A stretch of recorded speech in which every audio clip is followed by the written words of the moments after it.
right. All right. Event is starting.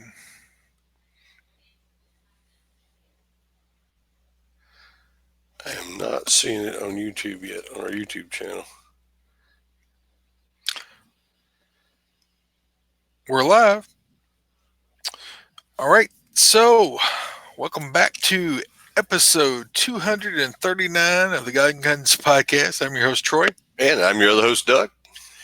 We use this podcast to talk about God, guns, and responsible Christian gun owners' interest. On this week's show, we talk about lethal encounters. And if everything seems weird, it's because everything's weird because Because it is. because Hangouts is no longer a thing, and so we're having to go through like two different things. I'm running OBS and I'm running Jitsi. I guess that's what you pronounce it. And I'm running YouTube to try to make this show work. So we're going to open up a chat room here. I don't know if that's going to work or not, but we've opened it. We'll see how that works. I don't know if we can see you or not, but you can always comment on Facebook or whatever. So, Bama sponsor, Farms Radio Network. We want to thank them for sponsoring our content. Hopefully, you guys can hear us. Hopefully, we can get some feedback. If you're out there, you can feedback. Let us know. Right. Uh, I think Doug's trying to run it over here on the side just to see if it's actually going. But according to everything I'm looking at, it's supposed to be running. So this is a really weird show. So forgive us for falling completely out of our usual content. And we want to thank also Um, who do we want? Crossbreed. Crossbreed. I was over here looking at the YouTube thing. Oh, I'm sorry. Crossbreed holsters. And if you can see me, which I'm not sure you can, I think you can. But if you look back here, I got my new Crossbreed banner up. Troy and I've told you before, you've heard us say it 100 times.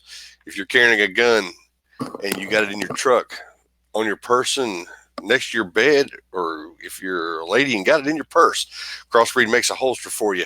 Go check our buddies at crossbreedholsters.com. Carry the cross. All right. Yeah, something's going on. Steve says hello. So I'm looking at YouTube over here on the side. So I'm running 3 computers at the moment. You're seeing YouTube? I'm seeing YouTube. I'm seeing me look over at the computer. I'm seeing you on the side. Oh, For yeah. whatever reason, I'm domineering and it's not switching to you when you talk. Why am I not seeing it on our YouTube channel? Where is it at? It's there. We got 2 watching now, apparently. Anybody else out there that's watching, let us know.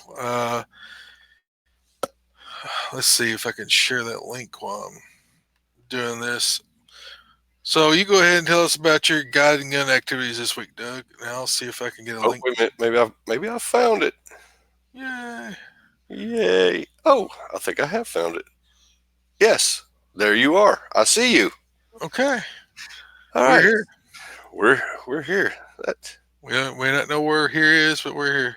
Yeah, we don't know where we're at, but hey, whatever. We're working and we're up and running. So hey, let's see. What have I done? Sportsman's Daily Devotional every day. Still do that and still send it out to a couple folks. Church on Sunday. See, on the gun side, of course, I've been doing my everyday carry. Still looking forward to the Bulwarks class in August, man. We're getting close. Yeah, they're gonna have one here like 2 weeks before that one. Oh, I know. I saw them talking about it the other day. I'd love to come up there for it, but that'll be too many back to back. So, yeah, I think if you said Steve's on here, Steve is going to be up here with us in Martin, Georgia, when we go to this one, and it's going to be hot. If it's as hot as it was today, it's going to be hot, but that's all right. We can deal with it. It's going to be fun. I did a little bit of pig hunting, so we've been getting pigs on camera again, and I got 2 really big ones that were coming in consistent.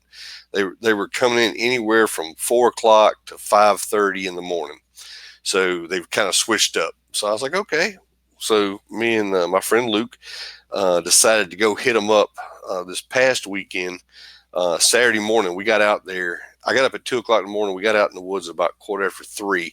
I set up on one field. He set up on the other one where we've been getting the pictures of them. Waited.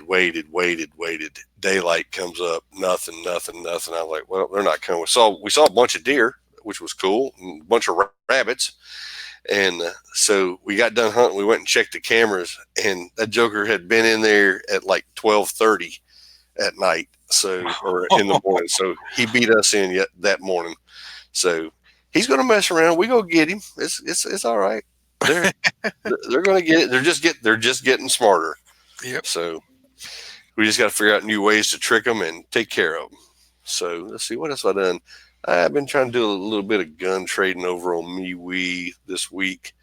Um, trying to pick up. So just trying to see what's out there really, and do a little safe queen trading, and see what I can get done. But other than that, I haven't done a lot. I have been working, uh, man, like a mad dog this week. It's been a busy week. But hey, I did get a. Let's see, I got a little care pack in the mail over the this past week. I got. I don't know if y'all can see Oh, that Patriot patch, and I got some new God and Guns.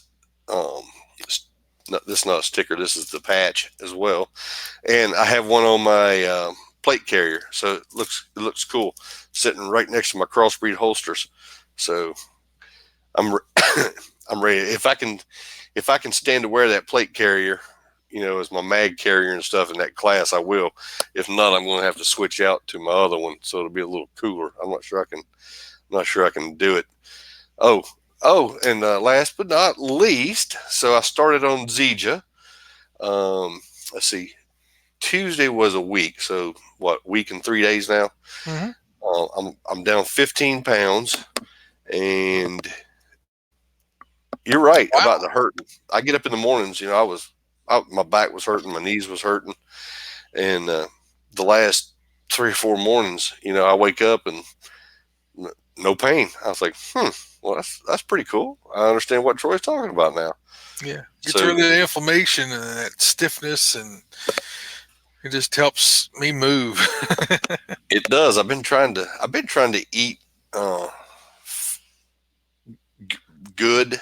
I haven't, I haven't, Better. well, better. I'm, not a whole lot like breaded stuff and no bread and stuff like that, just to chill. But I didn't want to drastically change and go to like an Atkins diet and take the Zija, because then you don't know which one is actually working for you. I'm just eating Right. better, steamed vegetables. Still eat meat. Um, Tonight I was cooking on the Blackstone again, and I made sweet and sour pork with veggie onion and these real sweet bell peppers and stuff in it, and had the sauce on it and stuff. But just didn't eat as much. Well, taking the Zija, honestly, I just really don't eat as much because I just don't want as much. I get full a lot quicker, it seems like. So, but hey, it's working. A week and a few days, and already dropped 15 pounds. I can already tell the difference. Yeah. It'll get better, especially if you start sleeping at night instead of hog hunting. Well, yeah. Hey, that night I got up at 2 in the morning, hog hunting till morning. Came home, did chores, and was doing stuff around the house. Didn't go to sleep, and a friend of mine came over to the house and picked me up at 7 o'clock, and we went to the lake, and I didn't roll in until about, I don't know, 4 o'clock in the morning, Sunday morning, and slept a couple hours, got up, went to church. Rock on. Good deal. I'm trying to get you to pop up. It just keeps showing me as the main view. I'm sorry, guys. We're doing background stuff for live, but That's all cool. I've tried every one of these things to try to change your position or have you pop to the front. The current screen I'm on right now has got you side by side with me. We're both the same size, which would be great for the show. But I don't know how to make that occur for anybody to see For everywhere. for everywhere. So I don't know. We shall just tarry forward. All right, I'm gonna not be looking at the notes. So if you guys are talking to me, camera is it switching? Yeah, that's what we were just talking about. Will I don't know what's going on. We'll keep working at it. We'll figure it out. Doug will just have to be a little little bitty thing for a little while. That's gonna be me on ZG anyway. I'm just gonna He be a little lost so B. much weight. That's how he really looks. I'm just gonna be a little B thing.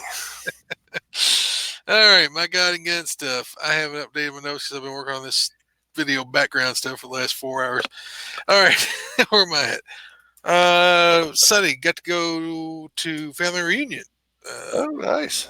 one before that was I went to church the Sunday before that and got to go to church. But family reunion was this Sunday, this last Sunday. So the my grandparents on my mom's side, the Terry and Hodge families, which was her father's father and mother, and I think it's like the 90th anniversary or some crazy thing. It's been going on long before I can remember. I think they started doing it after the parents died. My grandfather's parents died back in the 30s when he was a little kid, 20s, I guess, 29 or something. Both parents died within like 3 months of each other. There was like 10 or 12 siblings, and they were split up and sent to family members all over the country to try to take care of all these different kids. And so the way they kept in connection was they had a family reunion every year, and all the siblings got back together. So I guess it's been going on since, yeah, getting close to probably 90 some years. All of them are passed now. We're down, a lot of the second generation are passing, but there were still probably, I don't know, 75 people there or so from all over the country. So it was good to catch up with some cousins I haven't seen for a while.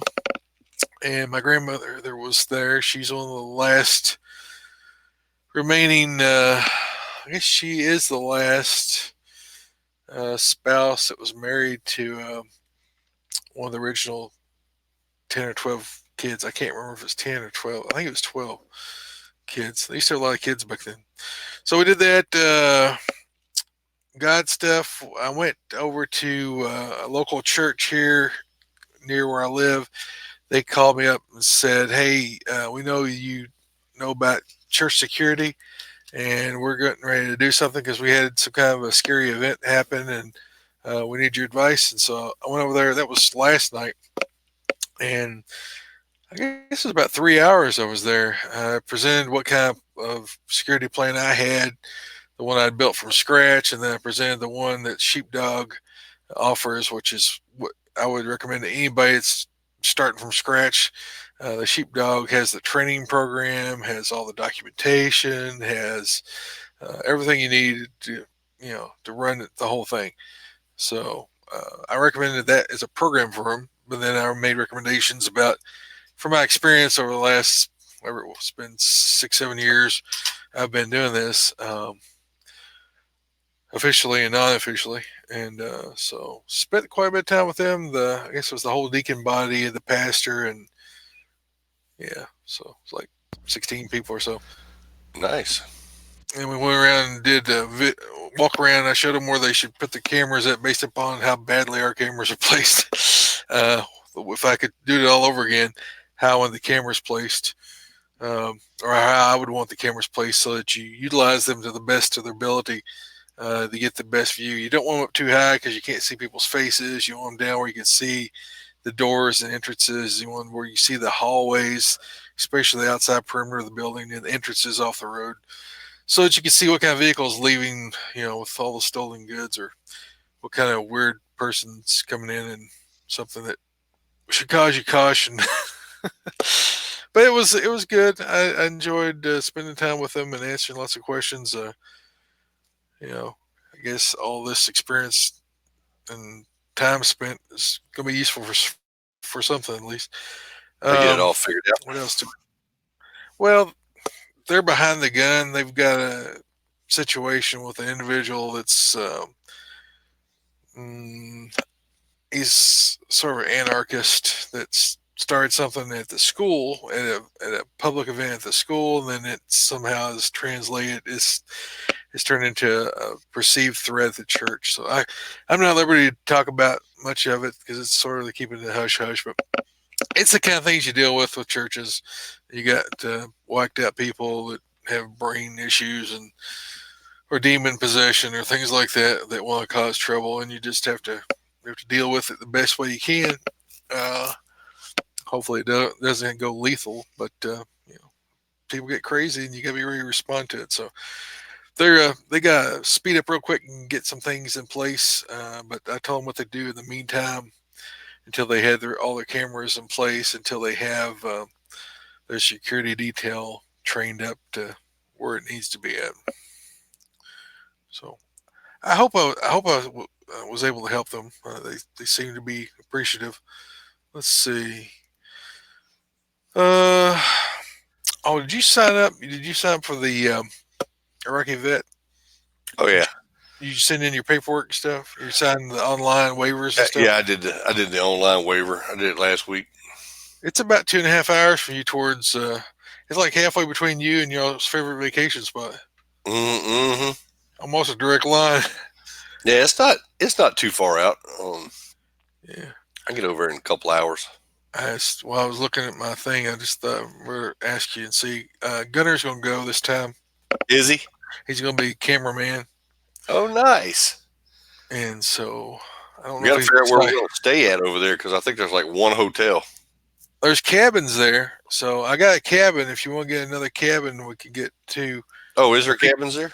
yeah, they're $100 a night, but they're on the property. I figure that'd be a lot better than trying to go to a hotel and stuff. Oh, cool. Just grab some sandwich stuff and just hang out there. Yeah. Or I could bring my truck camper and one of us could sleep in there and the other two could sleep in the camper in the cabin. So, Hey, whatever works with me. all right. Let's see. Back. I'm not watching the comments, so if you guys are saying something, I'm looking at my show over here at the show notes because I'm really off my game here. Let's see. I'm watching. Bulwark's I got it up class. too. So Yeah, I signed up for Bulwark's class. I think I mentioned that before. I signed up for Bulwark's class at for shotgun class, and I'd like to take another like a higher level carbine class. They have a castle defense which incorporates all the different things together, and you like bring your whole family. So everybody works together as a team, your whole family. So I'm sort of interested in trying to get everybody for that, and I'm thinking maybe just have it here because we've got enough people in my family. Be if we throw Tim in there, we'd have 6, 7. I got a couple neighbors that probably would do it, and so we could have a whole class just here for the castle defense. oh yeah. Yeah, it's like a series of classes on sort of like team, like if you had someone attacking your house, you have other people shooting, or if you got to clear a house, you've got breaching techniques and stuff like that going through and checking rooms and things like that. They do it. They do some of those classes in like a shoot house where you got 360 degrees. That would be pretty cool. Go through a mock simulator at the. I think it's the National Guard. Kentucky National Guard's got a range like set up like that over towards Madisonville or somewhere. Oh yeah. Yeah.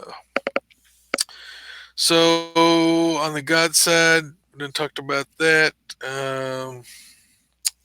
Gun side, everyday carry. Yeah, just drawing blanks. Mostly been working on house projects. I fixed the wife's. Well, I fixed our pool vacuum thing. It's a Aquabot. It goes around and vacuums your pool out for you, and I had to redo that. So that's about all I did. I That used to call mine jogging. Otis. Yeah. Otis.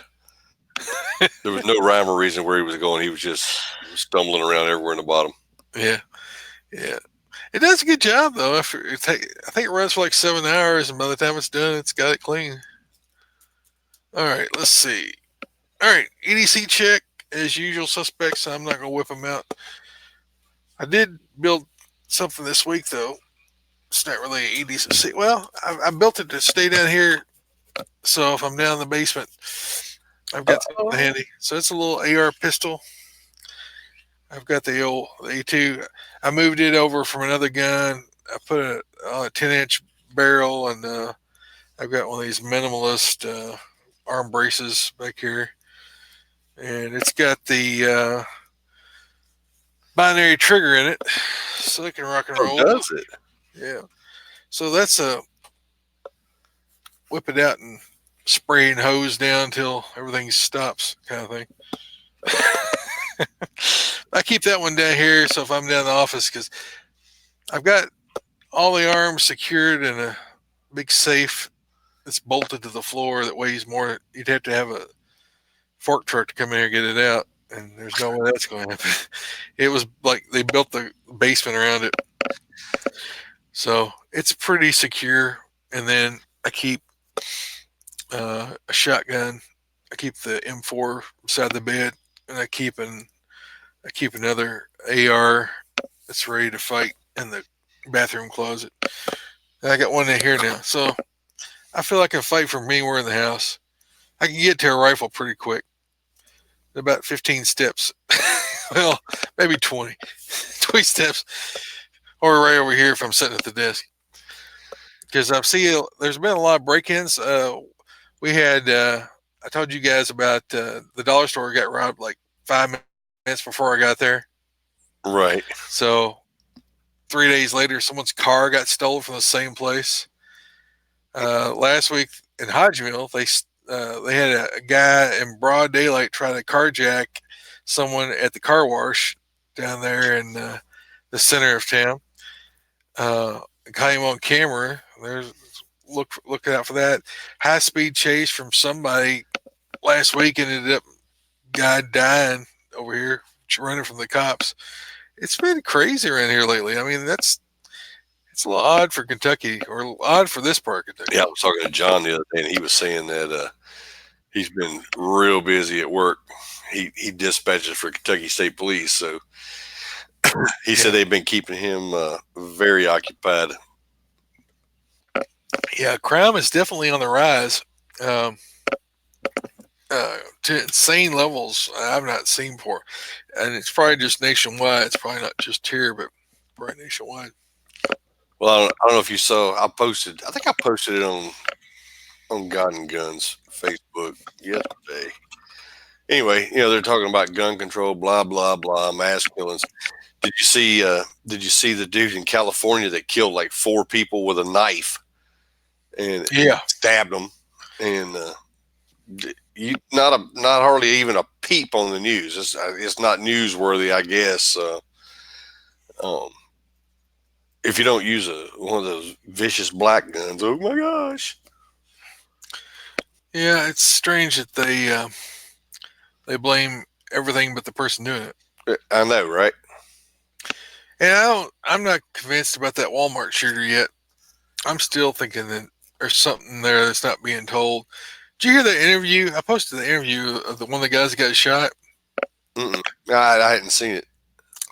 He's one of the guys that got shot in the Walmart, and he's giving his story, and it like changes like every 5 seconds. The position where he was at changes, what was happening changes, where the guy was at changes, and what he was thinking changes. Was his And I'm name David like, Hogg? huh? Was his No, name David Hogg? no, he wasn't at this one. I don't think. Uh, but he just kept changing, and kept changing. I'm like, either this guy's on some really strong drugs, he's a pathetic liar, or he's not all there, or he's making it up, or he forgot his lines. I don't know. It just seems strange. It may be that it happened in the way that people are describing. This guy might have been. I just don't trust anything. I don't trust the media anymore. I don't trust our government. They've been proven to lie to us over and over again. Well, I'm going to go and tell you the Walmart one didn't shock me as nearly as bad because um, it was a gun free zone in Texas, which is well, one that's kind of odd anyway. And then, but the one that was in Ohio was to me that was even more unbelievable that wasn't set up because I've never seen police officers in that many of them respond in 20 seconds to the first shot of a shooter. Wait, you ready to donut shop? Well, that's what I said. Was that little bar right next to a Dunkin' Donut? Or, I shouldn't say that. We got a lot of our friends that live. Oh, they laugh about it too. They They know probably, we're just cutting jokes. but that's a pretty quick response for as many officers as it was showing on that street that were confronting that guy. It's like, how did they all get there so quick? I don't know. Maybe it was just a coincidence, a quinky dink, or it could be that I don't know. I don't know. Who knows? God knows. Uh, you know, I just don't trust them anymore. Well, I don't trust nothing the media puts out anyway. They're talking about Trump, being the one that started all this stuff, with the hate, and he's responsible for the mass shootings. It's his fault. But they didn't blame Barack Obama. That happened. Sandy Hook happened on his watch, right? Yeah, That Orlando shooter happened on his watch. that's Nobody because blamed him. every opportunity he got to go before the microphone asked to take guns away, Yeah. that he was all for it. So they weren't blaming him. It was fueling their fire, man. Hmm. I'm telling you, I think the Democrats that are running for president, I think they got a mass email from the Democrat Party that sends them every morning with talking points that they got to hit this word, and this word, Yeah, and they because don't they care all which get it. candidate gets elected, just as long as they all beat on Trump all the way through. You Because know, they don't want them attacking each other because they would tear each other apart. oh, I know. Well, and I hate that this is even being recorded, and I'm going to say this, Don't say it. but I know. But there's actually a couple of them on the Democrat side that are running that seem like they got a little bit of sense. They're like, we can't keep fighting amongst each other. You're going to hand it straight to Donald Trump. They know that. They're like, there's no way that we can run all these silly nonsense agendas that they're trying to push and get elected. But So, I mean, they're going to do it once they get elected, though. well, I Even know though they say that now. they just seem less of a doof, I guess. No, they're just really evil. They know that they've got to trick everybody to get into office so they can do the things that they shouldn't be doing. I tell you what, man, I thoroughly love watching when Joe Biden talks. At anything he goes to, it's just fun to watch because last week we talked about being a racist, whatever. Well, he makes that comment on the news yesterday talking about poor people. He said, "Well, poor people can be just as smart as any white people." And Oh, then, and gosh. he did, and Oh, then my and God. then you see him for a second. He stops. He's like, "Or Ooh. Asian people, or rich people," or I'm like, "Yeah, keep on going, Joe. Just dig that hole a little deeper, buddy." Stand up for Chuck. You really told that guy in the wheelchair to stand up. Yeah, Y'all stand up for Chuck. He's a walking gaff machine, man. he said. What else was he said? They would take what was it? Facts over the truth or something, or I can't remember how you put it, but a good story is better than the truth any day.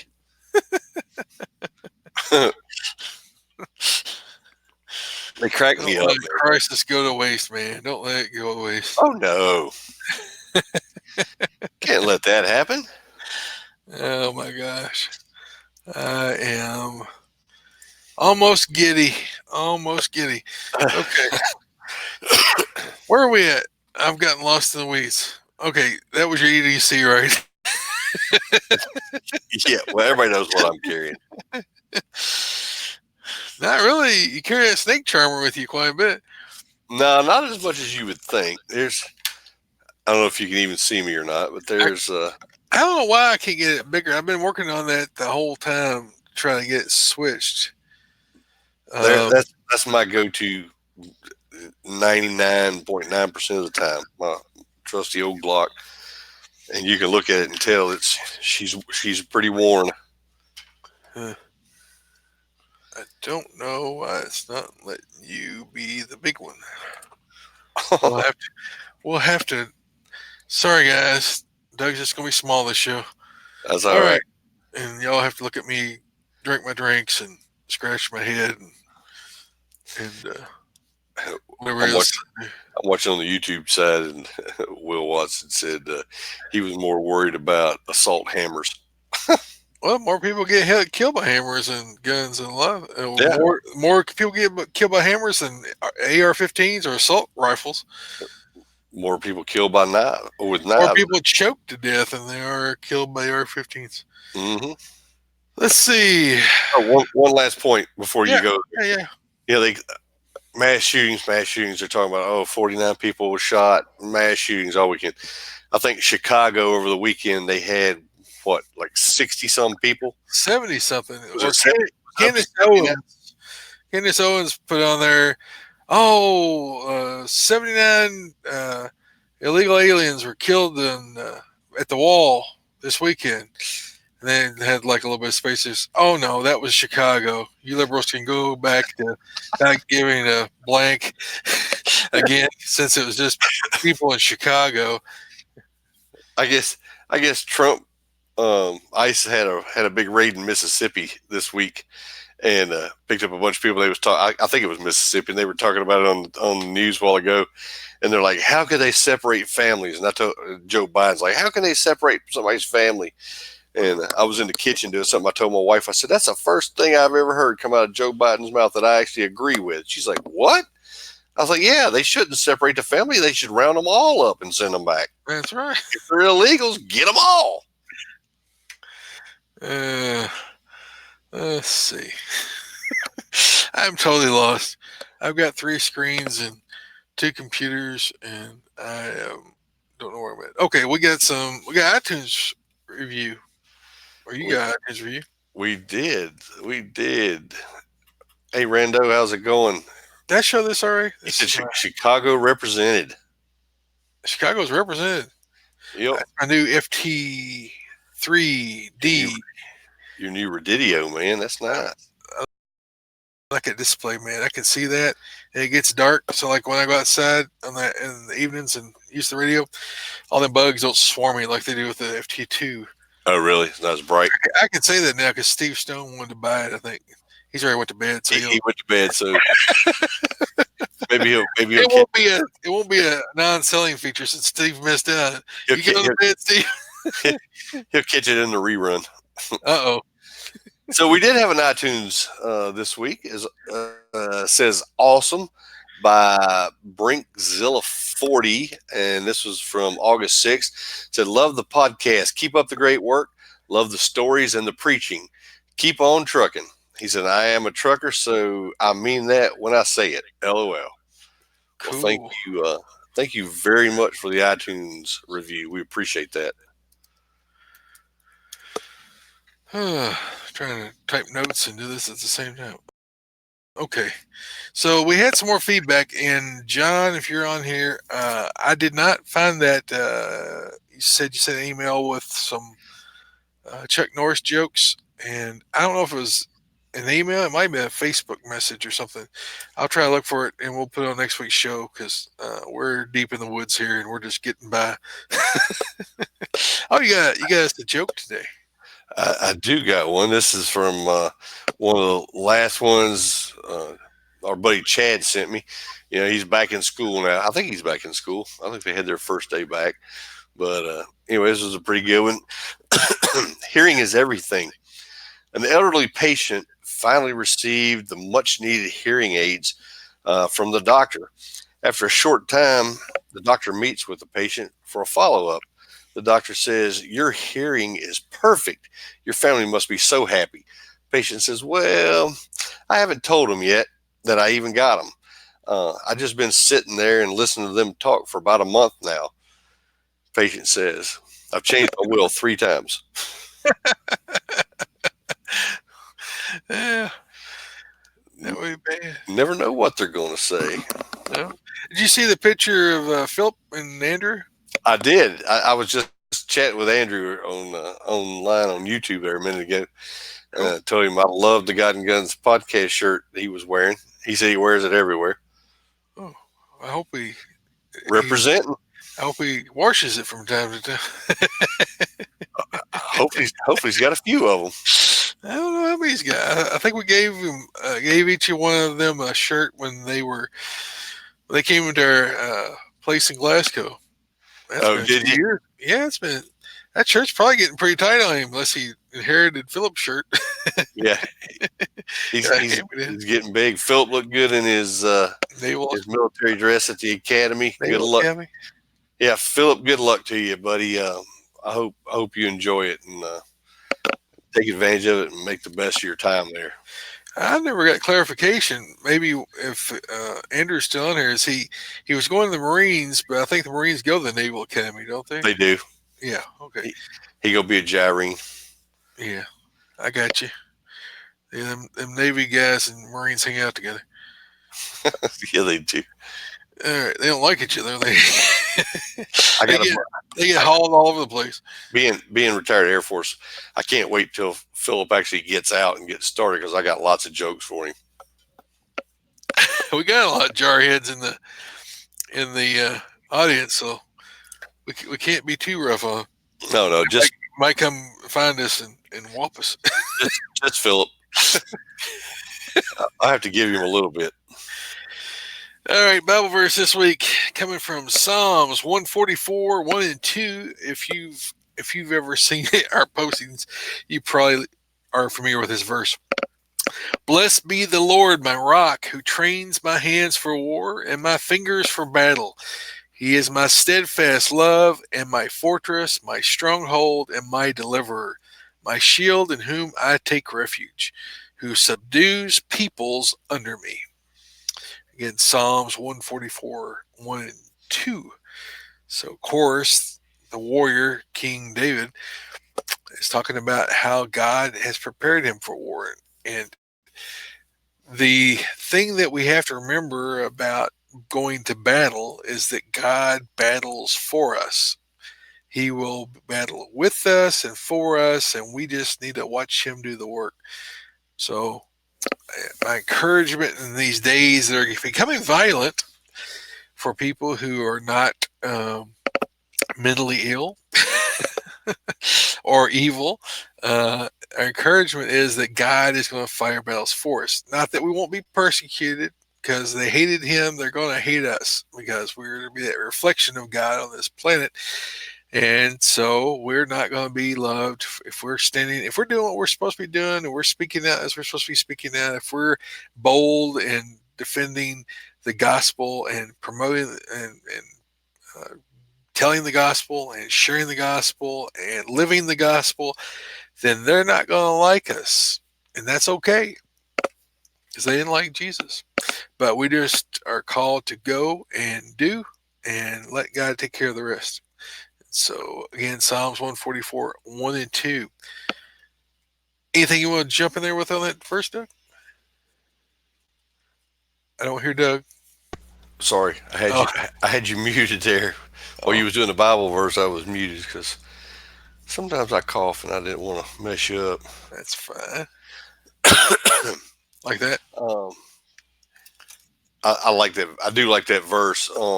Where who had that on a who put that verse on a AR platform? Was that student of the gun? Was that Doctor or Professor Paul that did that? I don't remember. Maybe. I actually think it was. It was on a. They have it on a barrel or a lower. I can't remember. That's a long verse to put on. Had to be on a barrel.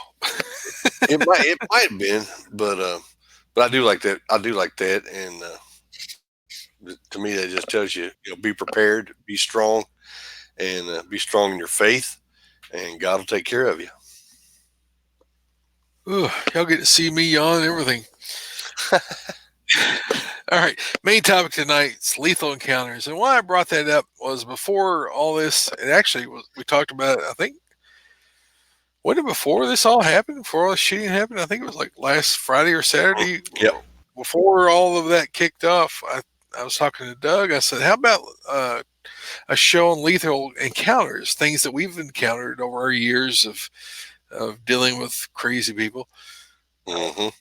And so I've shared some of these, I think, before, but what we're going to do is talk about what happened and looking back on it, what would I have done differently had I known that then what I know now?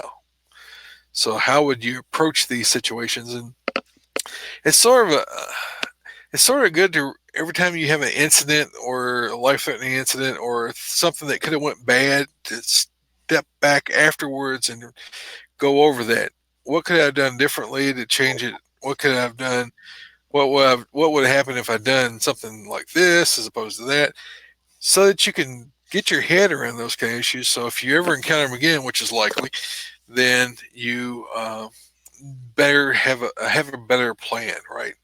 You get the skills that maybe you wish you'd had when you encounter that person. Um, let's see. I'll go back to my earliest involvement with a gun and another person. We were at home. I was 16. Trevor was 13. We'd had someone trying to break into our house out here on the farm on several occasions. We thought we knew who it was, but we never really actually caught him. And mom and dad were gone on a trip. My dad was always gone places. He would be gone to Chicago or wherever. He'd take mom along with him. So we were home by ourselves. And it was like a Friday night, like 8, 9 o'clock. It was in the summertime. It was warm. And I was actually sitting there with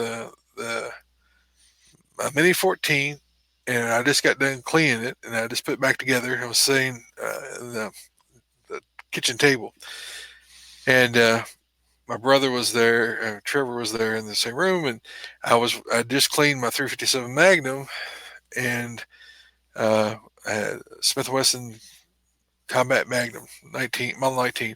I finished cleaning it, and I was just putting everything away, and we heard this bam, bam, bam, bam, bam on the back door. Someone was kicking the back door to our garage and Mm. trying to kick it in. And so I jump up and I grab the pistol and I go around the outside of the house and there's no car there. I'm looking for a car. And so I go around the house and all of a sudden I hear boom, boom, boom, boom, boom, boom, boom, boom, boom, boom. I'm like, what in the world? And Trevor has picked up my Mini 14, loaded a mag, Oh, cranked it back, and is shooting at this guy that was trying to break into our house, which was a mentally unstable neighbor. And he was trying to hit the dude. Luckily, he wasn't accurate. Trevor? He was dumping a mag on the guy. Yeah. He ran out the back door and opened up. And that kid, he was, I don't know, he's probably a year, maybe 2 years older than us. And you probably would know the guy. He's probably was in your class until he got held back.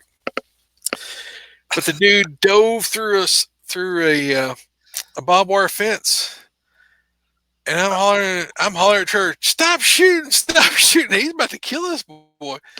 I bet he shot off 14, 15 rounds. Uh, of that, you remember my Ruger Mini 14, the folding stock? Oh, yeah.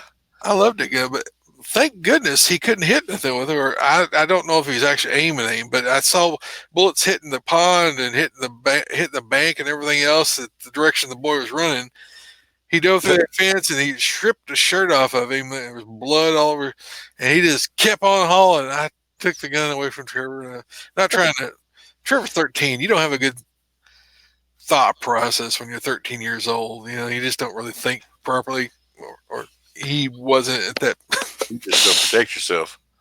But here it was. He goes out the door where the guy's at. Had it been somebody that was armed, he could have gotten shot coming out there. But for whatever reason, well, I know the reason the guy didn't have guns because he was a nut. But I had taken the pistol around, knowing what I know now. I would have taken the rifle, but I probably shouldn't have left the pistol there with Trevor either.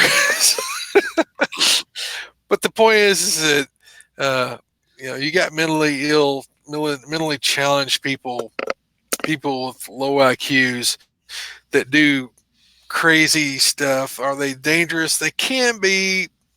Most of the time, they're just not responsible. They're they're that point. But if they were to come in and try to create harm, what he was doing was trying to break in and steal something. He Hmm. So he probably didn't think we were there because mom and dad's car was gone because he went from work and she went straight to the airport, so there was no cars there except for my car, and he probably thought we were all gone somewhere. So he was coming over trying to kick the door in. Of course, he picked the biggest hard steel door with the deadbolts on it. He should have picked the one with the glass in it. Just saying. They picked the one that had the most seclusion, right? They're trying to break in with the most seclusion. So if I had to do it over again, I would have picked up the rifle, and I would have went towards the problem as opposed to trying to sneak around and catch them. You know, Right. I would have went directly towards it. The problem, which was what Trevor had done. So I thought that over several times over the years. Um, I should have told Trevor to stay there. I was assuming he would stay there, but no, Back up, brother. yeah, he would. When I come around the house, I thought I was going to get hit because I mean the blast on that thing, I could feel it because it was that old bird cage. Oh yeah. They throw the blast out the side, and I was like, whoa. So that was my first instance. So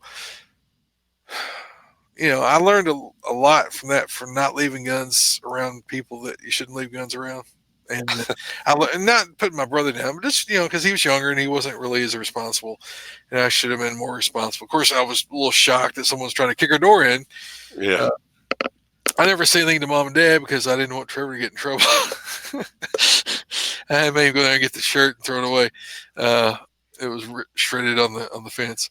But so you got a story, and then we'll go back to another one of mine. Oh, I got stories. Probably the first time I'm I'm probably like you. We were raised in Kentucky. I've been shot at a couple times, Yep. and most both of them were when I was younger, and we got in a little bit more, more stuff. But we used to, I mean, we coon hunted all the time when I was growing Mhm. up, and our coon hound stumbled into a marijuana patch one Oh. and got out there, and they were running a coon through it, and somebody shot at our dogs. Yep. Well, we had our lights on, and we were calling the dogs and stuff, and then somebody started shooting at us. Yep. So the lights go out, and we duck down, and we finally got the dogs back. I was mad because I thought somebody shot my dogs, but when the dogs finally came back to us, we checked them for holes, and they were good, but um, I got a little scared that, but I'm a young kid. Now we had guns on us, Hmm. and I got shot at down behind. You remember David Scott? We got shot Yep. at down behind his house one time. A guy shot. We were in the creek, and a guy shot a shotgun over our heads, and that made me a little bit nervous. And so no big deal. But after I finally started carrying, I was in working for the school system down here in Georgia, and I was on city council, and I had a guy tell me when I was first started, made him kind of mad, took away a lot of the money that they were um, pulling away from the city, kind of fraudulently. But I had him tell me that they knew people that could take care of me. I was like, oh really? I said, well, don't get somebody else to do it. Come do it yourself if you're that tough. And I had my concealed carry permit, but anyway, I started carrying, and I maybe 6 months I've been having it. So I was at lunch one day. I left the school board, went to lunch, and I stopped by the ATM machine at a bank just down the street, and it was kind of in the back. The ATM was in the back of the building. I pulled up to it. I'm sitting there, and I'm about to get my money, and this car pulls up behind me, and I was in a truck, and two fine, upstanding citizens that were in that vehicle got out of the vehicle and started walking up toward my truck. And so I'm watching them in the mirrors because I can see them, and they had mirrored sunglasses on, had their hat pulled down over their face, where you couldn't see them. They were talking to each other. Well, when the boy on the driver's side laid his hand on my truck and went to take another step, I already had my Glock pulled, and I just looked up at him, and I just showed him the gun up in the mirror, and he sees it, and he said something to the other guy, and they went and got back in the car, and I guess they decided they didn't have to make a withdrawal after all because they backed up and went around me, and they was gone. But Yep. that was the first time I ever thought I was fixed to have to shoot somebody because I was fixed to get carjacked. Hey, I just was sitting here listing all the different events that have involved guns and people pointing guns at me over the years. I've got six more just off the top of my head. And I know there's more than that. Oh yeah. Gosh, yeah, that's just life in Kentucky, I guess. So Fred and I went. Fred. Fred and I went canoe. Took a canoe down the Green River, and we put in down at Rio, and we went upstream. Went up towards Camp Creek, Mm-hmm. and we were going up through there and pedaling along, and all of a sudden, boom! Shotgun blast right over top of our heads. Both of us just laid down in the boat, floated back down the stream. Marijuana crop. I just saw it whenever we got right before the shotgun blast. Somebody was sitting up on the bank up there and saw us come up through there and shot over our heads because most people put in Rye and go towards Mufferville. We put in Rye. We was going up towards the springs and stuff up there, and it was up in that bend up there between Cameron and Linwood. And so that time I did have a pistol on me, but it's better that you just take the warning and leave. Yeah. Yes. And then you call your uncle, who's a sheriff, deputy sheriff, and you let him know about that. Yes. And so he had a good bust. Let's see. Got another one? I do have another one. I think I've even shared this one. I may have shared this one on the show before. My wife and I met at a restaurant to eat dinner one night. And of course, I was carrying. We got done. It was starting to get a little bit dark. And she had picked the farthest place in the parking lot to park her car. And she was out there, and I had my truck parked up a lot closer to the building. So I'm going to walk her out to the car to make sure she gets out there okay. And as we're walking down the parking lot, I guess somebody just figured it's two older people, I can take them. Well, this dude, I catch him out of the corner of my eye. He stands up between two cars. He's squatted down. Well, he starts walking kind of along with us. And he's there's, a row of car and another row of cars. He's on one side. We're on the other side of the little passway there. And then I'm watching him, and I wasn't thinking too much about it until he come across and got in behind me. And I was like, mm-hmm. And he got close enough that it made me extremely nervous. And I just reached over and I pulled my shirt up and I put my hand on my gun. And she's just walking along like nothing. And I was just fixing to stop and turn around and ask this dude if he had a problem because he'd already got close enough that he was in my personal space. It just made me way uncomfortable. Mm-hmm. And just as I turned around, this truck comes zooming up and stops. And this guy's like, he's like, hey, man, hey, come here a minute. And the guy looks at him like, dude, I ain't robbed him yet. What are you doing? He didn't say it, but that's the look he had. And he walked over to the truck, and the guy said something to him, and he turned and walked away in the parking lot, walked away from me. And that truck tore out of there and went down and went around and actually picked him up on the end of the parking lot. And they went out the other way and left. And my wife's like, she's like, what are you doing? I said, you didn't see that guy at all? And she's like, what guy? I was like, oh, your situational awareness is like zero. Yeah. Like, you gotta pay attention to this stuff. You never know what somebody's going to do to you. So, what would you have done differently? What would I've done differently? Had her park her car up closer to the light for one. Yeah. Don't put yourself at risk out there. But I thought I did pretty good. I didn't shoot him. I was prepared to if I had to. Yep. And I called the police after that and reported it because it was, if it makes me nervous, then there was probably something to it. He wasn't just out there for the fun of it. I promise you. So I don't know. I don't know if I would have done anything any different. I didn't have to shoot nobody, and we didn't get robbed. So it was a win-win. Go team moment. I'm still writing down. I'm 1, 2, 3, 4, 5, 6, 7, 8, 9, 10, 11. I've got at least five more encounters that I've had where I've had to use a gun or I've had a gun drawn on me or had some kind of burglary, stop some kind of burglary process. Let's see. The next one, when I was coming home from church one Sunday, I was driving my dad's pickup truck, and in the field across my grandfather's house, which is now beside of us now, it's an alfalfa field.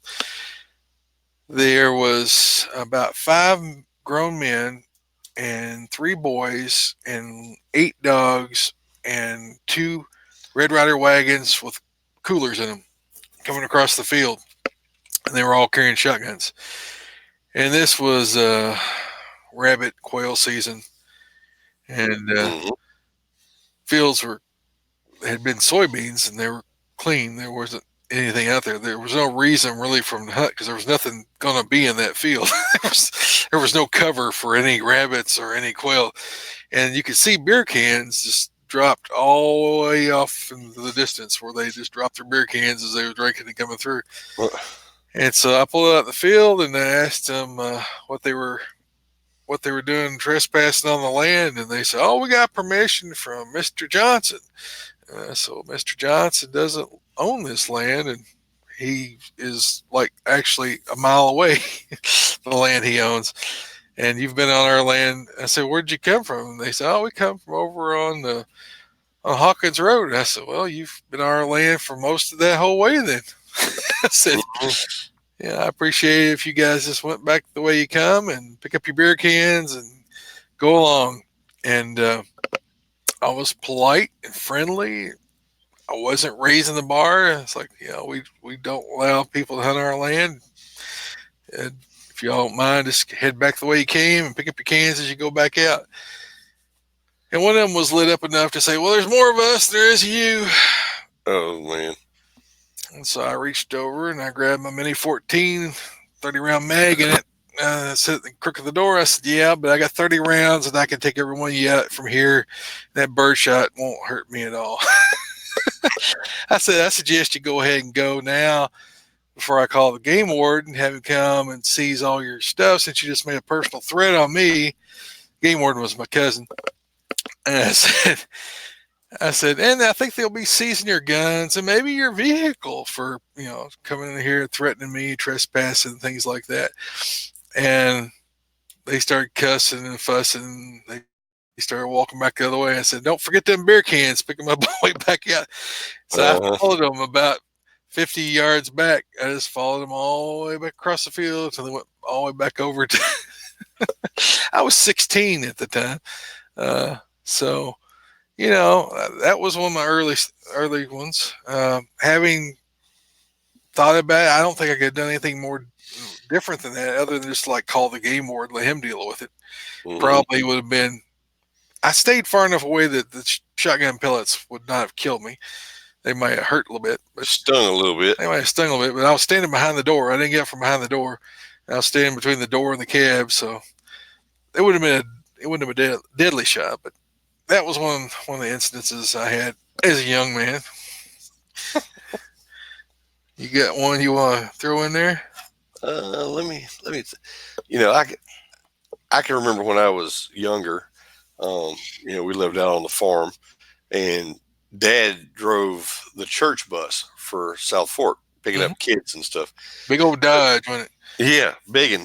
So we he goes out one morning on Sunday to start the bus up to get ready. We were going to go pick up kids. I was going to ride with him, and usually he sat out there and waited for me, warmed it up because it was kind of cold out, and usually he waited out in the bus for me. But this day he goes out, he gets ready to start it, and he didn't start it. He came right back in the house and went to his bedroom, and you know how it is, people pull out the sock drawer, he? Mm-hmm. reach in and grab the gun, and he had a gun. And I seen him pick that gun up out of the dresser and start going back out the door with it. I was like, well, this ain't fixing to be good. And I don't know, I was 13, 14, maybe something like that. So I went back out with him, for backup, whatever I could give him. And I just mostly just because I wanted to see what was going on. And we walked out there, get up on the bus and look across the seats, and some dude is passed out, laying across from one seat to the other seat. And my dad's like, huh. So he walks back there. He told me, he said, "You step in the front." And I was like, "All right." So he's got his gun up. He walks back here and shakes this fella. And the guy wakes up and looks at my dad. And my dad's like, "Can I help you with something?" He said, "Where am I at?" And he raised up, and dad had that gun pointed at him. He said, "You're in a place that you probably shouldn't be, son." He said, "What's going on?" And for some reason, the boy had a wreck right across the street from us. He had missed that curve and wound up in the ditch. Oh yeah. And his car died, wouldn't start. So he saw the bus, so he came up here and got on the bus just to try to stay warm, which I don't know how that was going to keep him any warmer. Yes, a big tin can. Yeah, and almost got him shot. Yeah. But my dad was very cool about it, and he actually wound up give him a lift back to town. So, but I've never seen that look in my dad's eyes though when he came in there and when he picked up that pistol and went back outside. I knew something was not right. Yeah, yeah, yeah. Let's see. I hope you're keeping up with comments over there because I haven't had a chance to look. Let's see. Yeah, Go ahead. no, I'm watching them. So, a couple years later, let's see. I'm trying to do them by age. Um, Probably the next one would be Creek Hunter. So, Creek Hunter, I was at home. I was in college, but I came home for the weekend, and it was a Saturday morning, and mom and dad were gone. I got up and went out the door, and I see some guy down in our creek coming up through the creek with a shotgun, and I hear him shooting in the creek, and we have no hunting signs posted. And so I went back inside, put my pistol on, and went back outside. Walked down there towards the field, said, "Hey, what you doing?" He said, "I'm hunting." I said, "But this is private land. It's posted. No hunting in there. I'm in a navigable waterway." Yeah. I said, "You're in a dry creek." That creek only runs twice in spring and fall. Sometimes in winter, if it gets a good heavy rain. I said, "That's not a navigable waterway." He said, "Oh yes, it is. I can hunt here." I said, "Well, no, you can't." And I said, "If you don't leave, I'll have to." I said, "I'd like you to go ahead and leave. You can go back out the way you came, and we'll be good." No, I said, "All right, I'll just go call the game warden and let you explain it to him because I don't have time to mess with you." And I stayed back 75 yards or so that shotgun wasn't going to have any effect on me. But that 357 would have been very accurate at that range. And so I don't think I would have changed anything. Trouble is with you call a game warden up here. Back in those days, he might show up 3-4 hours later. Mm-hmm. He might never show up. He might show up 10 minutes later. You never knew what you was going to get. But usually they were gone by the time he ever showed up. I had one that wouldn't leave, and he actually did show up and gave him a ticket. Didn't take his gun. I was hoping he would take his gun, but I mean, when you warn somebody or ask them politely to leave, I mean, you should do that. You shouldn't point a gun at somebody and threaten them. He didn't point a gun at me and threaten me. He just kept arguing with me that he had the right to hunt on our property because it was a navigable waterway. So I probably wouldn't have changed anything about that one. What else? Um, that's that's probably about it for me as far as where I was just very uncomfortable. So Well, now I've answered the door. Well, I take it back. I do got one more. My son calls me from his cell phone one night about 11 o'clock. Dad, I got somebody following me. I've been driving around town. They keep following me everywhere, and I'm afraid to come home. I said, well, why are you afraid to come home? He said, well, they'll follow me and see where I live. I was like, good, bring them. I said, come on. I said, don't be scared to come to the house. I said, I'll be outside waiting for you. And sure enough, just a few minutes, I see, here comes my son. He drives up and turns on our street, and our street was a dead end. He turns in and pulls right in the driveway and parks his car and gets out. And I'm standing over next to my truck, which is black anyway, so it's hard to see when somebody's standing next to it. And he's standing there, and all of a sudden, I look down the road. Here comes this car pulling up. And my son he used to get into some stuff. You know what I'm talking about. I got one. I Yeah, got a yeah, son that's like, exactly. So you never knew, did he start it? Yeah, whatever. But either way, that's my son. I'm gonna finish it. yeah, That car come down the street, and they turned and started up the street, coming up through there where we were at, and they got right at the end of my driveway and stopped. And the boy reached up, and the door started to crack open just a little bit, and I stepped out around the edge of that truck with a gun pointed out. I'm like, "You boys got a problem?" And that car door shut back. He's like, "Oh no, sir!" And hands come out the door. I like, "What are y'all doing?" "Oh, we were following Andrew." I was like, "Yeah, I know that." I said, "Why are we following Andrew?" And they're like, "Oh, we just want to see where he lives." I'm like, "Mm-hmm." I was like, I said, "Now you know. I suggest you take on and get on out of here." yeah, "Yes, sir." And back in the back, they backed up down the street. They went, and they was gone, and never saw them again. yep, yeah. We it reminds me. Oh, what was it? Oh, I had a stalker back when I guess I was 18 or 19. I had this girl that was stalking me. I don't know why. She thought maybe she had a chance to date me or something. And I told her I didn't want nothing to do with her. She was a little bit, I don't know, she was just a little bit weird, but she and her friend, every time I would go to town, would try to follow me home to find out where I lived at. And I would stop and get out and say, leave me alone. Don't cause me problems. Well, there's no reason for this. Just leave me alone. I'd ask the police, can you talk to her? Ask her to leave me alone. I wasn't interested in her, didn't have any interest in her. And one night, Trevor and I went over to town to get pizza. So we had to go through the square. Well, she was there when we came back through. She pulled out and started following us, her little truck. And I got to the Lincoln Farm, and I thought, no, what did I do? Yeah, I got to Lincoln Farm. And I thought, that's enough of this. So I took off and I tore out towards Buffalo.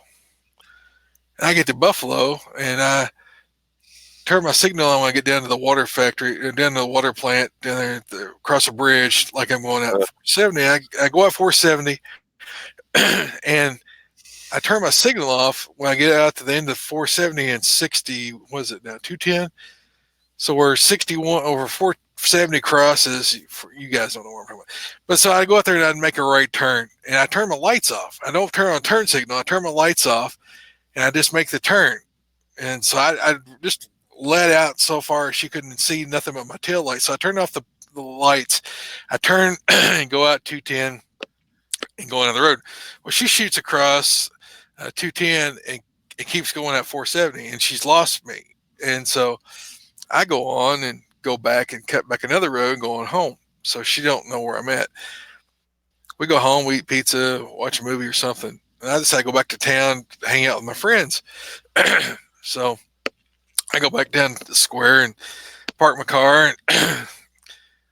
And probably 10 minutes later, I see a wrecker come through with her car. And she's in the cab. She had missed a turn out there on 470 out between White City and 210, and launched it into a cornfield. But that didn't involve a gun. But that's just somebody stalking you. We're talking about somebody following you around. Uh-huh. But yeah, I would have done it again. She didn't chase me anymore after that. Of course, she didn't have a car for a long time after that. So let's see. Oh, another one happened when I was about, gosh, I guess I was about 19. I was going to college, E-Town. I was working real estate in the day, and I was working at night. So I had 3 jobs. I worked real estate. I had 2 jobs, and I went to school full time. So I worked real estate in the day. I worked at night for my dad, making these parts. We used these two different chemicals, mix them together, and it would set up. And it was a thermogenic process, and it would harden up in these molds, and we'd take them out, and then I put them on a machine center, and I'd mill them off. And I did that at nighttime for extra money because I was young and needed money because I had car payment. Mm-hmm. So I was doing that at night until like midnight. Now 1 o'clock in the morning, then I'll go back home. So I go to town, saw some of my friends, and then I go back to the office. I had all this set up in the back of the real estate office. I had this little room set up, and I was making these molds. So if I wasn't busy with real estate, I was doing them during the day too. And so I had a whole table for these molds. I had to go over there so many hours, take them out, put in more chemicals, pour them and stuff. So I come back outside. I had been seeing this girl.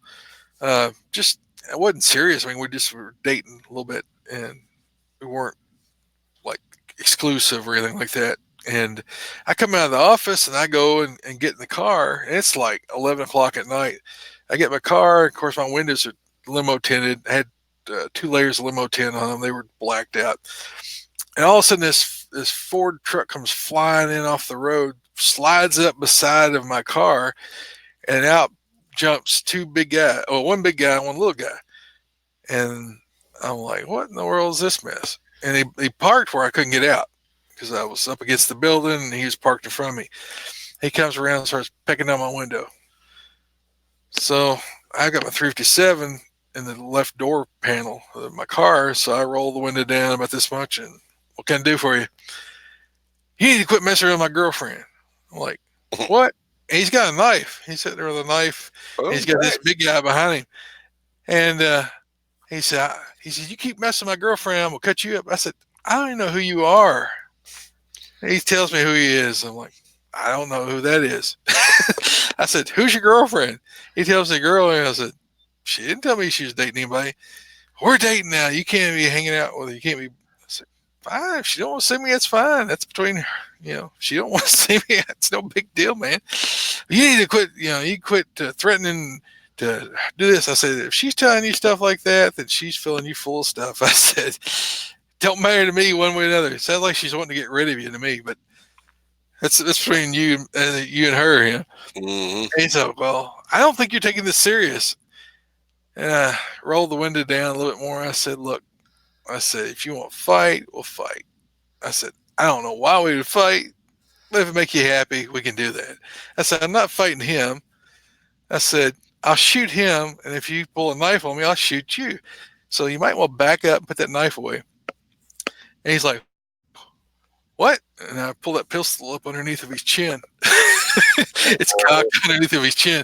I said, get away from my car and get your ugly thug and get it in your truck and you leave. Or if you want to throw your knife away and have him get in the truck, we can fight. I said, but I'm not going to sit here and listen to you anymore. I'm tired. I want to go home. He's backed up. He please knife up. Sorry, man. Sorry, man. I said, you need to go and get your thing straightened out with her. Leave me out of it. I don't have nothing to do with it. And I told him, I said, you ever come on and act like you're going to do something? I said, well, we'll take care of that too. And they both went, got in the truck and left. So that happened when I guess I was 18 or 19, somewhere in that range. I had the car, it was pretty new, so I know it was 18. I was at least 18. And so, put the gun back in. I go down to town. I tell Steve Johns, I said, hey, these guys come up and threaten me. I pulled the gun on him. I said, one of them had a knife, and the other big guy, I didn't want to fight him. He was bigger than me, and I was a pretty good sized guy back in the day. And, at that time, I was benching about 460, 440, 460 in that range. I wasn't small, but this dude was like 6'5", 6'6". So, and the guy that came up to me with a knife was about 5'6", something like that, about 140 pounds wet. So that was another incident. I wouldn't have changed anything. I mean, you couldn't. I mean, I was trapped in there. They parked in front of me. I didn't have a cell phone because that was before cell phones to call the police. I wasn't going to let him sit there and stick my tires with a knife or anything like that. So it all worked out. Actually, the guy became my friend, and he found out she was lying to him and trying to work him up and stuff. I said, It's probably best he became your friend. yeah. So Hey, after that, have you seen? There was somebody sent me a video the other day, and it kind of reminds me of that. It was so funny. It was a road rage thing. This guy pulls up behind this other guy, and they're at a stoplight or whatever. The guy gets out. The guy behind the other guy gets out of the car, opens the back door, and gets this stick. He's walking up toward the car, and he's mad, Uh-huh. and he's got that stick up in his hand, kind of waving it. Uh-huh. And when he walks up, the other guy in the car in front of him gets out, and he's got like an AK pistol, and he's Uh-huh. pointing at the guy. And that guy all of a sudden he shuts his eyes. He takes that stick and starts moving around like it's a blind cane. And he looks around. You know, he got out of the driver's seat. You know, but he's Oh like gosh. he changed his tune real quick when he saw that AK come out of there. I imagine so. Yeah. It's a great Uh, way to die. Let's see. So the next one will be, golly, probably real estate signs. I wrote down things to keep my memory. So I was selling real estate. I was probably 18, 19, probably about the same time range. And so I get a call from a lady from, I'm thinking she's in California. Her grandmother or somebody had passed away, her mother, somebody had passed away, and she had inherited the farm. And she sent me a copy of the will, and it was deeded to her and all that. And so she wanted to list it and sell it. She didn't want to come back. She wanted to do everything by fax and all that stuff. So we got the documentation. I find out where it's at. I go down to the county assessor's office, get an aerial photo. They show me where the lines of the property are. So I'm going to go down and put up signs on it. It's in the edge of Greene County and LaRue County. It's July time frame. I drive down this little gravel dirt path with my car down there, and there's weeds as high on both sides of the road. And I get down so far, and all of a sudden, a guy in a Jeep pulls out on the road with a sawed-off double-barrel shotgun pointing it at my head. There's a Doberman pincher in the back of his Jeep, jumps out and is running around the car. He said, "What are you doing out here?" I said, "I come down here, put some real estate signs up." And I'm looking past him. I see the marijuana off the sides of the road. So this dude's been planting marijuana on this abandoned property, or this, nobody's been around for years kind of property. She pointing a shotgun at my face. Well, you need to get out of here. I'm like, okay, no problem. Kind of turn around. There was like a little turnaround right in front of me, and it's like 3/4 of a mile of gravel road, and just weeds on both sides of it, not maintained or anything. I'm trying not to tear my car up. No shoulders. I'm like, can I just turn my car out? No, you got to back out. Like, okay. And the whole time I got my pistol pointed up in case he comes up to the window. I was going to nail him. I said, all right, I'm leaving. I backed out. So I had to back all the way back out the road. Got out the end of the road, went back to the office, called up the sheriff, said, I need to put real estate signs up, but this guy's marijuana crop's getting in my way. And so that was another instance I had a gun pulled on me. There wasn't much I could do about it. I mean, I didn't know he was growing marijuana. I didn't know he was. I should, I guess, been looking. After that, I always looked for marijuana before I got way down the road if I could see it. A lot of times they had it planted in with other plants and stuff, you couldn't see it. But uh, that was a memorable event. That was one of the biggest busts that LaRue County had. It was part of it was on LaRue County, and part of it was on Greene County, so they had the Greene County sheriff come in too. And I don't remember how many pounds they burnt, but they staked it out and caught the guy. But I saw him. I said, "Hey, shotgun pulled on me. I was trying to put real estate sign up." I said, "You guys want to investigate that? That'd be good, so I can put real estate signs up." That'd be real good. Yeah, they burnt. I don't know how many acres they had planted down there. That was back in the big time marijuana days back then. They was hauling out in semi trucks out around here. Mm. Let's see, what else do we got? We got man, so many. So next one be Nightwalker. Now this one I wasn't armed because I was living in a college dorm, and the dorm wouldn't let us have guns in the dorm. And the trouble was, I was going to U of L, and I was staying in Spalding's dorm, which is a Catholic dormitory, and they were a lot more strenuous about letting you bring things in. They didn't let you really bring anything in unless they looked at it. So I would go walking from. I worked at UPS at night. I worked for Paul Simon in real estate on the weekends, and I went to school at U of L during the day. And so I was trying to lose weight. I was riding a bicycle, and I was walking a lot trying to lose weight. I'd uh, I gained a bunch of weight in a desk job, and then I went back to school to get a pre med, and I was trying to lose weight, and I was losing weight at work and stuff. And so I got to where I was going running or going for long walks at night before I went to work. And so I would walk from Fourth Street, and you guys don't know if you're in Lowell, but I'd walk about 15 blocks, probably 17 blocks down to the Ohio River, and I'd walk back. And so that was about, I don't know, it worked out to be like 2 or 3 miles every night. I'd walk. This one night I walk, I get down the Belvedere, and there's this guy that's like, he was huge. He was out of his mind.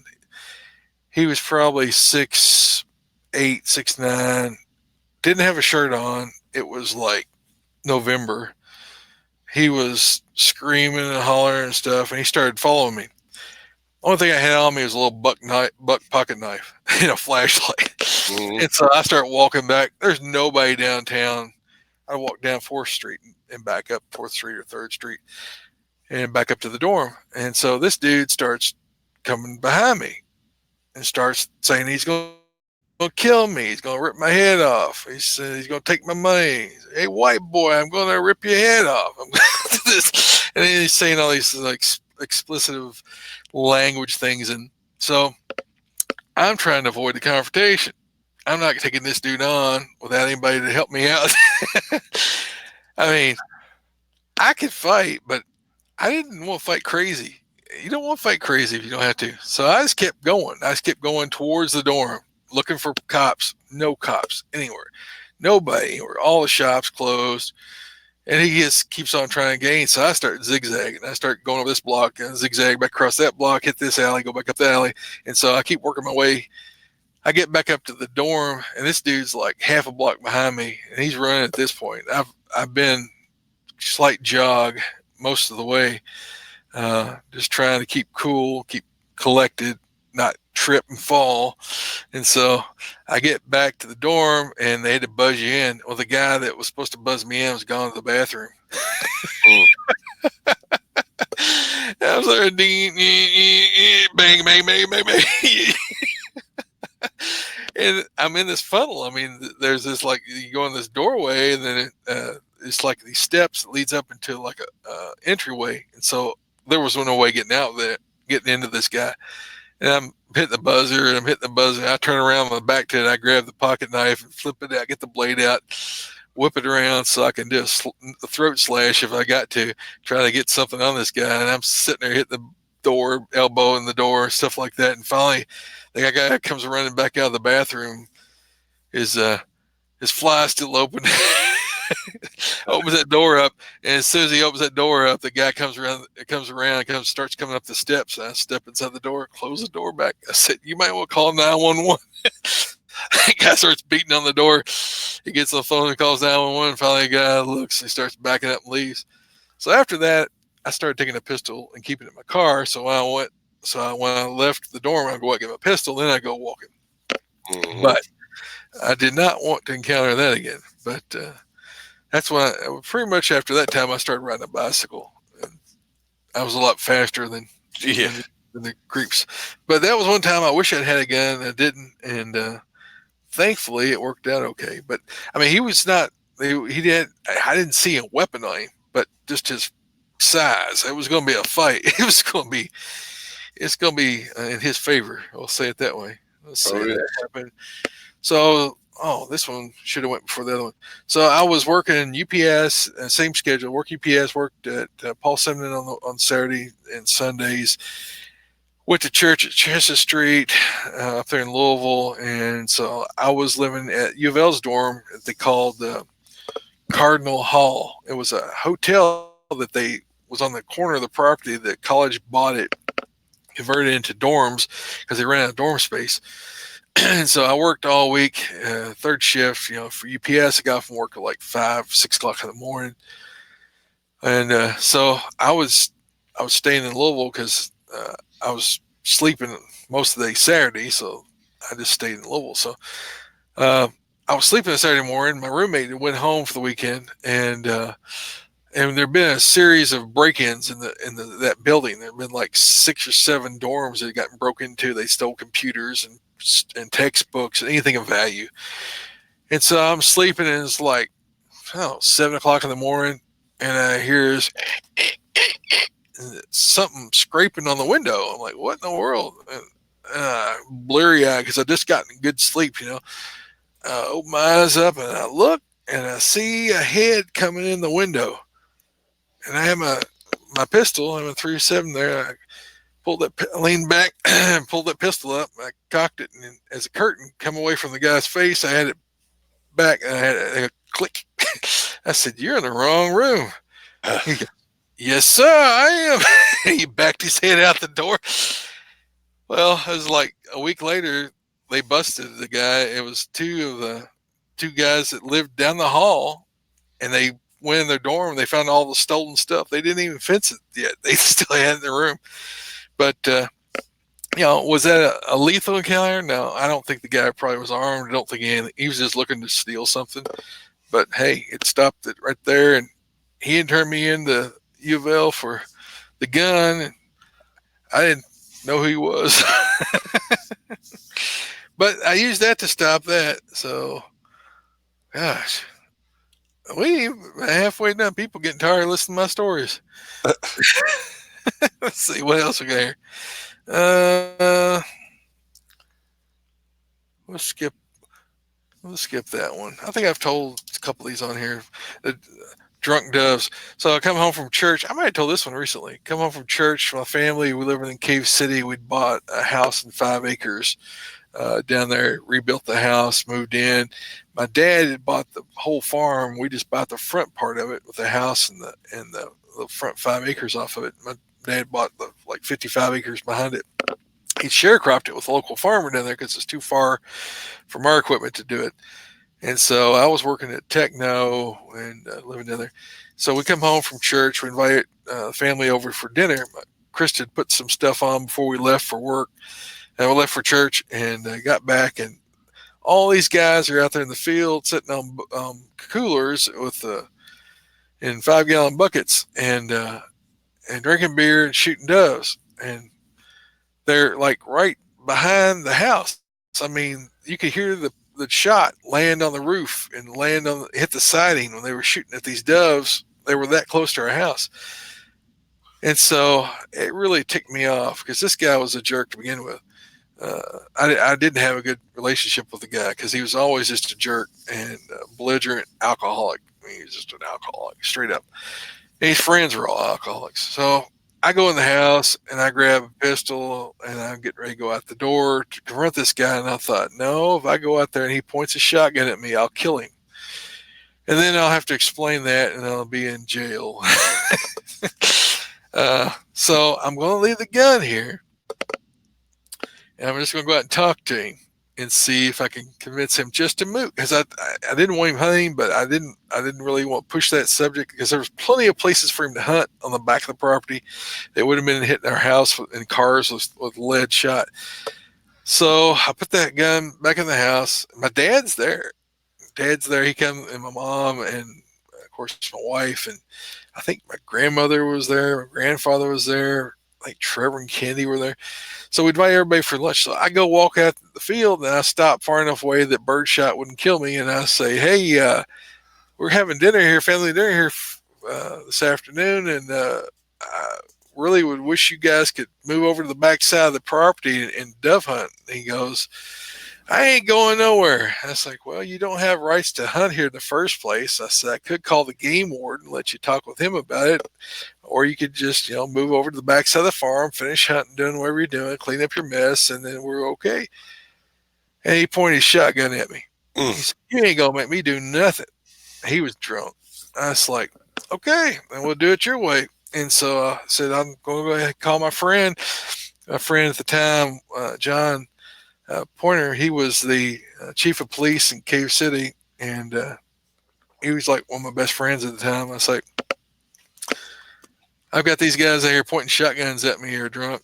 I said, I don't want to kill them, but if you want to come out here and stop this, I said they're hitting my house, our brand new fixed up house with shotgun pellets and hitting my roof, hitting the back siding of the house, and I'm getting ready to kill somebody if you don't get somebody out here. And as soon as I got off the phone with him, man, they all started tearing out. They all started jumping in the trucks and taking off and leaving. And a week later, the dude pulled a gun he was driving across a man's property to get to a farm he was leasing. And the guy asked him to stop driving through his yard because he was driving through his yard making ruts. He said, just drive down there to where you're supposed to drive at instead of cutting through his yard. The guy pulled a gun. This guy that pulled a gun on me pulled a gun on this neighbor. This not neighbor. This guy that he was trespassing on. And the guy shot him dead like that. So he lived another week after that, and then his stupidity got him killed. And I'm glad I didn't have to shoot him. But if I had to do it over again, I'd probably walked out with a rifle. He probably would not have pointed a shotgun at me. No, probably not. I should have taken my AR. I think I had mini 14s out. I should have taken that out there and just said, this ain't gonna happen. You need to leave, and that would have been the end of it. He might have hated me and try to do something later, but That's like people laugh. Everywhere I go, I carry a gun, and it's funny. People are like, you're just going down to Walmart to get milk. Well, ask them folks the other day dollar store and get robbed. about their Walmart or the dollars. I don't know what it is about dollar store, but they rob the dollar stores down here too. I don't know why. Everything's $1. How much money are they actually going to have in there? They almost everything is a credit card or EBT card or welfare card. I mean, hardly anybody uses cash anymore. I don't know how much they got away with. I'm sure they probably have to have enough to stock their drawer, but $25, $30, something like that. Yeah. To start the morning with, but you wouldn't think it would be that much. But I don't know. I don't go anywhere without a gun. I just don't. Yeah. I got like 6 more. I'm just going to do one more because people are getting tired and going to bed. One more was I was at work late one night. I was working on a project, and I was the plant manager at the factory, and it was 10 o'clock at night, and I was trying to get all the parts ordered. And for this project coming up, we had to get going really quick. And I was making sure we had all the parts on order. I was making sure that everything was ready for our guys to get started on it. And I was even running some cuts on the saws and stuff like that. Well, I'm sitting there. I think it was 11 o'clock at night. I mean, I used to work crazy hours at the factory, but it was like 11 o'clock at night, and I hear something go ching. Something fell off of a table back in the back of the factory, and the factory is blacked out. I mean, there's no lights on, and the only lights are up here in the office where I was at. So I grabbed my flashlight. I've already got a pistol on. I always carried a pistol at this point, and I called up my friend on the cell phone. I said, "Hey, we got an intruder in the factory." I said, "Can you come back me up over here? I'm gonna try to flush him out." And he said, "Yeah." He said he was off duty, but he would call and have somebody else come out and meet him. I said, "Well, have him go to the back of the plant, see if they can catch him coming out there." And so what happened is we had some temporary employees, and they would go around and stick stuff in the doors so that they could come back in at nighttime. I figured it out that night because I found something stuck in the door. But we'd had a couple things disappear, a couple power tools and stuff like that, and we thought somebody just took them home in their bag or something like that. But I go back through there, and I go back in the dark. I walk all the way back there in the dark as far as I could go till I got to where the sound was. I popped a light on, and I saw the guy. He darted out the door right into the arms of the police officer. Nice. But I had the pistol up, I had the light up. I come up, and there he was. He flushed out of there like a rabbit and right into the police officer. So had that one happen. Right, here's one more. We just built we bought a VA repo house in Elizabethtown when Chris and I first got married, and we went in, cleaned, gutted the whole house, put in new HVAC, put new vinyl siding, took off the asbestos shingles off the outside, put a new roof on, painted it, new plumbing, new electric service, and the garage. And so we moved in like the week we come back from our honeymoon. Like the week we come back from our honeymoon, this was like a dead end street, and there was like nobody living in these houses when we bought them. We bought that one, the one beside of it, and was rehabbing it. And I hear something outside, like a car running. It's like 2 o'clock in the morning, Saturday night. And so at that time, I had a Mossberg 590, and I had a laser on it. And so I walked down the hallway, and I could hear a car running, and I walk in the. And our cars were parked inside the garage, so it didn't look like there was anybody there because both of our cars were in the garage. And I look out the window, and there's like four people inside of this like old, like a '72 Impala, and one guy standing on the outside smoking cigarettes, drinking a beer, and there's another guy that's walking around the back end of the car, and they're looking in the front windows. And I take that shotgun up the window, and I turn the laser on. He got his cigarette in his hand. I put that laser on his finger where he's holding that cigarette. He's sitting there looking at it, and I start running up his arm. He looks up at that barrel of that shotgun, pointing at him, and I didn't even open the window up. I was going to shoot right through the window if he did so. And he turns around and he dives through the window of that car and starts hollering. The other guy comes running from around the front of the house and comes and tries to jump in the car, and he's done backing down the driveway. All right, we're live back here. Are we live on YouTube? Not yet. It was behind just a minute.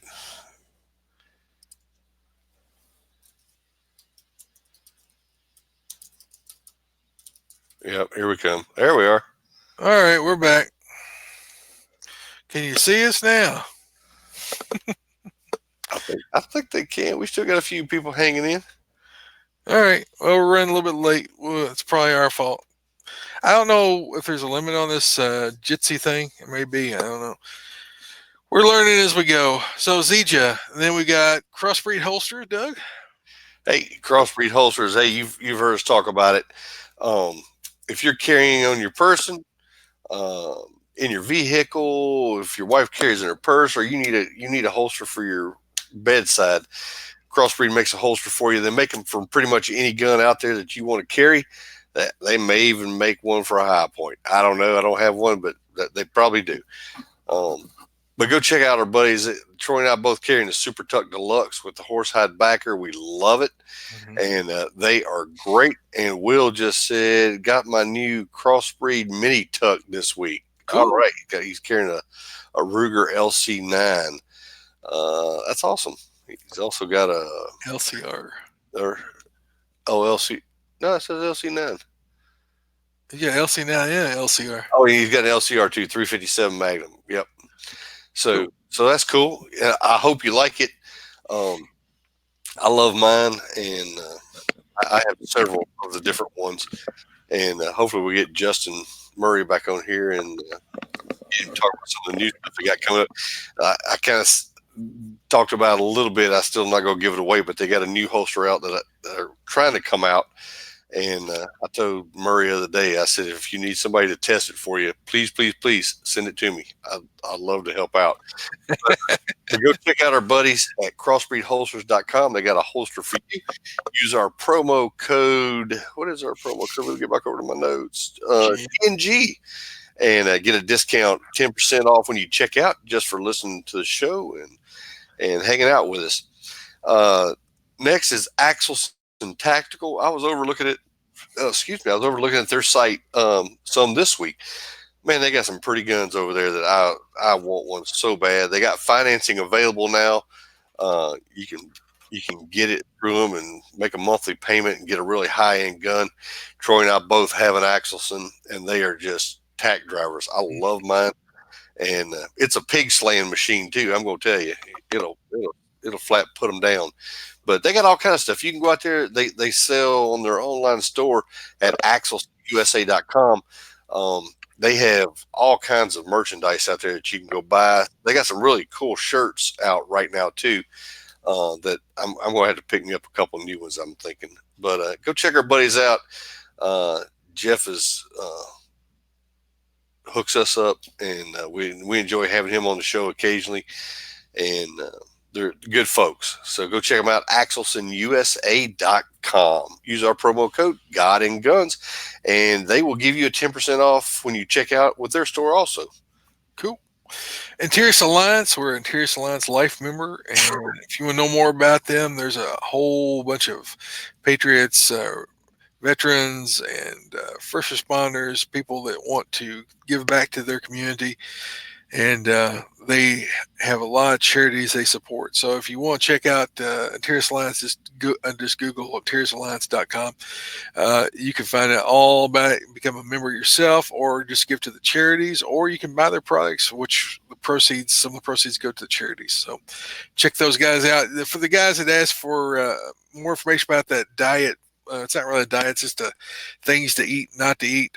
I've got a link in here for the Russ Bianchi's page, the things to eat, things you should avoid, things you should eat in moderation, things you can eat all you want to have, pretty much. There's a link for that. It's free for you to download. It's like a 3-page PDF file, and you just print it out or put it on your phone or wherever you can look at it. Mm-hmm. How's that work for you? You like that list? Does it make it pretty simple? Oh yeah. I mean, some of the stuff's like things to stay away from, illegal drugs. Hey, Yeah, I got that one. I yeah, can do that one. yeah, yeah. Alcohol, cigarettes, Yep. yeah. But a lot of stuff, sodas, artificial sweeteners, corn syrup. Pretty much, you don't want anything with preservatives in it. Right. You don't want anything with flour or sugar. You can have brown sugar. You can have maple syrup. You can have honey. Honey. All Yep. those things. You can have all those things, and butter. All the butter you want to put on top of your whatever vegetables. I would get vegetables and I'd put butter on them, or I put olive oil on them, and I still do. Put Yep. all kinds of good fats on them, and that makes it where you're not hungry because you fill yourself up with the fats. Your body starts burning fat, and then it starts burning body fat because you're used to burning fat instead of carbohydrates, and so it's a good way to be. It's pretty much like a lot of the keto diets. But it's not so rigid and stiff. It's just Right. eat these, don't eat those. Pretty much, eat like your great grandparents ate. That's enough of that. NRA armed citizen. A NRA armed citizen this week comes to us from South Carolina. Police man who shoots intruder at Camden home should be protected by the stand your ground law. Camden, South Carolina. Police believe an early morning shooting in Camden during a home invasion was justified. The shooting happened in the 700 block of Maggie Avenue around 4:15 a.m. Friday. A lady was in her home with her boyfriend and several children when her ex-boyfriend tried to break in, police said. The woman called 911, alerting dispatch of the situation and saying she had an order of protection against the ex-boyfriend. A deputy with the Kershaw County Sheriff's Office arrived within minutes, but the ex-boyfriend had already left the area. But a short time later, the ex-boyfriend went back to the home. When he forced his way in that time, the woman's current boyfriend shot the man inside the home, police said. The ex-boyfriend ran from the home and was located by the KCSO officer who called for EMS. Emergency crews rushed the man to the hospital, and police say he is expected to make a full recovery. Police identified the man as, I don't know how to Corbett. Corbett Lewis Jones, 34, of Columbia. He is in custody. This story will be updated with his mugshot, which the mugshot was there when I pulled it. I just didn't pull the picture. Mugshot will be when it becomes available. Jones faces charges of burglary, first degree, and violation of an order of protection. At this time, the current boyfriend, who has a valid concealed weapons permit, which that always kills me. I have no idea why that has any bearing on this story, but it's a media report, and so whatever. Will not be charged with anything related to this incident. Police confirmed. Officials believe the state's stand your ground law will protect the woman's current boyfriend. KCSO, Highway Patrol, and Camden Police Departments all responded to this shooting. Well, there you go. Good guy with a gun. You got lots of questions over, Doug, while you was reading that. I got a lot of questions. Yeah. Uh-oh. We're going to wrap this thing up because it's gone long tonight. My tongue just got to whipping. I couldn't stop it. So send your feedback to Troy at GuyandGunsPodcast.com or Doug at GuyandGunsPodcast.com. please tell your friends about us. Leave us an iTunes review. Like us on Facebook at Facebook.com/Guy and Guns Podcast. Subscribe and follow us on YouTube and make sure you click that little bell thing so whenever we start creating one of these live videos, maybe you guys will get noticed. Hopefully we'll get this thing figured out by next week and are a little bit more professional. Subscribe. We already talked about that. Twitter at Guide and Guns Pod POD. Instagram, we're over there on Instagram at Guide and Guns Pod or podcast or just Guide and Guns. I can't remember which. MeWe, if you want to do gun trades, I've been looking over there. Ain't much over there but junk. But people keeping all the good stuff now. Mm-hmm. Website is not operable. I mean, it's there, but it's not really working right because Doug's not got that fixed yet. I'm going to have to move it. You gotta to move it. Quit chasing them hogs around. Fix that website. I know. Until next time, Doug. Have a blessed week. And keep your guns close, but keep your Bible closer. All right, guys, we're going to get out of here. We appreciate y'all hanging out with us. It's been a crazy show and technical difficulties abound. You've got some questions to answer over there, Doug. Hey, yeah, I was going to tell him right now. I carry on my public defender. I carry it in a paddle holster right now, just because I haven't gotten a crossbreed for it yet. So I carry in a paddle holster for that one, and I would carry it concealed. No problem with that. I mean, it would fit in the crossbreed, no problem. I mean, it's not. It may be a little bit wider than my 21, but probably not a whole lot. But I like it. Good deal. Somebody wants to carry a Smith & Wesson 500. Dude, I would love that. We need to ask Murray if he's got one for a 500 Magnum. He'd freak. Yep. Any other questions over shirts? Yeah, we're working on shirts that I have not gotten the pricing back. He's working on a design for me, the guy that Murray recommended. And so hopefully we'll have a design, we'll have some pricing, and get some shirts in pretty soon. What else is there? Episode? They're on the radar. Yeah, they're on the radar. They're just not. I don't have a drawing yet. I asked for some weird stuff.